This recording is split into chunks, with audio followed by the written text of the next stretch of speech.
Welcome to another edition of the Southern Fried Paranormal Show. Put on your dining jackets and Sunday best. We are setting a table for you in the Soldiers Orphanage in Gettysburg. What is the true story of Rosa Carmichael, who is said to have chained up Civil War orphans? As a result of the Civil War, there was a need to house, clothe, educate, and care for thousands of orphan children. In the spring of 1866, a movement was initiated to establish an orphanage, and the site selected belonged to J. George Wolfe. The 2 acres contained a large 2-story brick house with stabling, good water, a garden, and a fine orchard. The orphanage was officially opened on November 20th with 22 children, 12 boys and 10 girls. By 1868, there were 60 orphans residing here, and by 1869, the existing faculty was overcrowded. A new 3-story frame structure was erected, and a weatherboard wing part of the old barn on the premises was moved to the house and altered into its present shape. Unfortunately, by 1870, monetary support waned and waned, and for the homestead during this time, a new teacher and disciplinarian by the name of Rosa J. Carmichael accepted a position at the homestead. She was described as having few equals and a most assiduous and faithful worker. The next several years proved disastrous for the children and the institution as alleged instances of child abuse surfaced. On June 11, 1876, Mrs. Carmichael was arrested on a warrant charging cruelty to one of the orphans and held at $300. She was indicted on 3 counts of aggravated assault and battery. She was found guilty on one of the counts and fined $20 plus court costs. The scandal spread over the next several months, and the Waynesboro Village Record reported the story of a 16-year-old boy missing part of his left arm.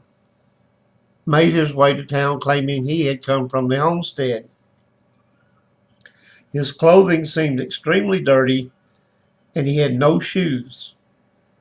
He told the story of his sister Lizzie and Bella Hunter, both ages 17, who were forced to wear boys' clothes for punishment.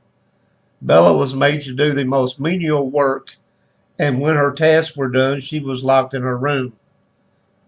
The cruel practices of Mrs. Carmichael upon the helpless children became so outrageous that the Corporal Skilly, Post Number 9, Grand Army of the Republic, had the matron arrested, indicted, and convicted, but in consideration of her sex, the court only sentenced her to pay a fine of $20 and the cost of prosecution.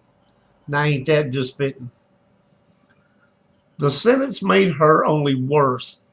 She had a brutal taskmaster boy about the age of 19 who would beat and kick the little children to the delight and approval of the matron.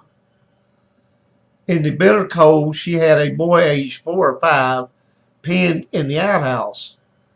He was released at midnight by the intercession of 2 passing men who heard the joyous screams of the little boy. Mrs. Carmichael also had a little girl stand upon a desk in one position until she had to be lifted down, exhausted and helpless. There were also reports of a makeshift 5-foot by 8-foot dungeon in the cellar with shackles being used on the children. Mrs. Carmichael called her charges slanderous. A statement was also made to the townspeople and others who had not contributed to the institution and had no say in its management. This controversy, along with charges of mismanagement and the violation of a trust fund, caused the tragic closing of the homestead in December by the county sheriff. The homestead property was sold at a sheriff's sale during the summer of 1878. Doesn't mention ghosts, but you can just know they're here. Thanks for joining us yet on another creepy adventure here on the Southern Fried Paranormal Show.